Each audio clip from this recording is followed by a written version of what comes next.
জিভে জল চলে আসার মতো চালতার আচার যদি বাসায় তৈরি করতে চান তাহলে এই রেসিপিটা আপনার জন্য। ভিডিওটি না টেনে পুরোটি দেখবেন, তাহলে আপনারাও চাইলে আমার মতো চালতার আচার বাসায় খুব সহজেই তৈরি করতে পারবেন। প্রথমে আমি একটা চালতা সুন্দর করে কেটে তারপর এটা সিদ্ধ হতে বসিয়ে দিয়েছি, আর এখানে আমি সামান্য পরিমাণের লবণ এবং হলুদ অ্যাড করে দিয়েছিলাম। আমি আচারে শুকনা মরিচ অ্যাড করবো, তাই ফ্রাই প্যানে 4টি শুকনা মরিচ ভেজে নিচ্ছি। চালতার আচার বানাতে আমার যা যা লাগে সবকিছু আমি রেডি করে নিয়েছি। এখানে চালতা নিয়ে নিয়েছি, গুড় নিয়ে নিয়েছি, 3-4টা রসুন আমি কুচি করে নিয়েছি, সাথে নিয়েছি শুকনা মরিচ, নিয়েছি সরিষার তেল এবং পাঁচফোড়ন। কিছুক্ষণ আগে আমি শুকনা মরিচগুলো ভেজেছিলাম, সেগুলো আমি হাত দিয়ে ভেঙে নেব। চলুন এখন রান্নার মধ্যে যাওয়া যাক। আমি 1 কাপ পরিমাণের মতো সরিষার তেল নিয়ে নিলাম ফ্রাই প্যানে, তারপরে এতে দিয়ে দিলাম আমি পাঁচফোড়ন, দিয়েছি এখানে কুচি করা রসুন এবং 2টি শুকনা মরিচ। শুকনা মরিচ দেওয়ার কারণে ফ্লেভারটা খুব সুন্দর আসে। কিছুক্ষণ নাড়াচাড়া করার পরে এর মাঝে আমরা দিয়ে দেব কুচি করে রাখা গুড়।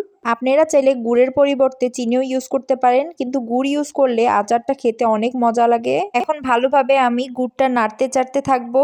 যখন গুড়টা একদম মেল্ট হয়ে যাবে তখনই আমরা এর মাঝে চালতাটা দিয়ে দেব।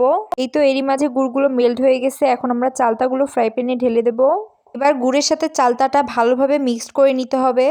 আমি জানি না আপনারা কে কিভাবে চালতার আচারটা তৈরি করেন, কিন্তু ট্রাস্ট মি, আমি যেভাবে দেখাচ্ছি এটা হচ্ছে সব থেকে ইজি প্রসেসিং। আপনার হাতে কম সময় থাকলেও এই আচারটা আপনারা খুব সহজেই বাসায় তৈরি করতে পারবেন। এবার এতে অ্যাড করবো আমরা পরিমাণ মতো চিনি, এবং কিছুক্ষণ আগে যে মরিচগুলো হাত দিয়ে ম্যাশ করে রেখেছিলাম সেগুলো এতে ঢেলে দেব।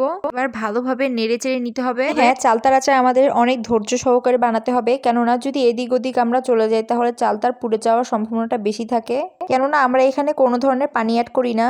এরই মাঝে আমি একটু সামান্য পরিমাণের লবণ অ্যাড করলাম। জাস্ট একবার চালতার আচারের লুকটা দেখেন, আমার তো এখনই জিভে জল চলে আসতেছে। আমাদের আচার যখন অলমোস্ট ডান হয়ে যাবে তখন আমি এখানে অ্যাড করব মশলা। আর এই আচারের মশলাটা আমি আমার মায়ের থেকে নিয়েছি, আর সে একদম হোমমেড এটা বাসায় তৈরি করেছে। আর এই মশলাটা দেওয়ার কারণে আচারের টেস্টটা দ্বিগুণ হয়ে যায়, এতে অনেক মজা লাগে। নাড়াচাড়া করার পরে আমি চুলা আঁচটা বন্ধ করে দিয়েছি, আর আমাদের এখানে আচার একদম ডান। অনেকক্ষণ রেস্টে রাখার পরে আমি এখন আচারগুলো বয়মে ভর্তি করে রাখবো। সত্যি কথা বলতে আচারটা করার 1 সপ্তাহের মধ্যে আমার বয়মটা একদম ফাঁকা হয়ে যায়। মানে আমার শ্বশুর বাসার সবাই এত বেশি পছন্দ করে যে সবাই আমার থেকে চেয়ে চেয়ে এই আচারটা খেয়েছে। তো যাই হোক, আজকের আচারের রেসিপিটা আপনাদের কাছে কেমন লেগেছে অবশ্যই কমেন্ট বক্সে জানাবেন। এরকম সুন্দর সুন্দর ভিডিও পেতে আমার ভিডিওতে লাইক, কমেন্ট, শেয়ার ও ফলো দিতে ভুলবেন না। আজকে এই পর্যন্তই, দেখা হবে নেক্সট ভিডিওতে। Thanks for watching. আল্লাহ হাফেজ।